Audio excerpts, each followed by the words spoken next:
Hi everyone,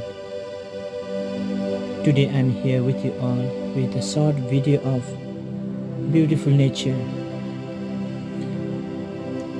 In this video you can see different kinds of flower, and many of my friends they had questions why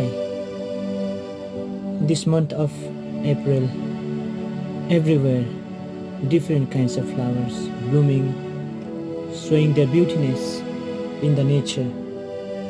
Even me too thinking, really why in this very season,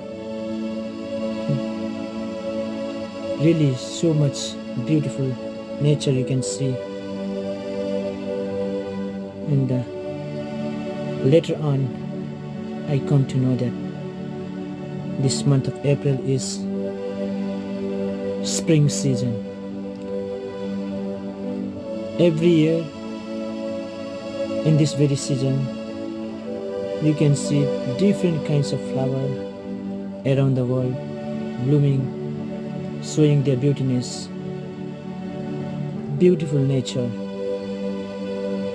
and they are enjoying each other, showing their beautiness. So this is the God's desire.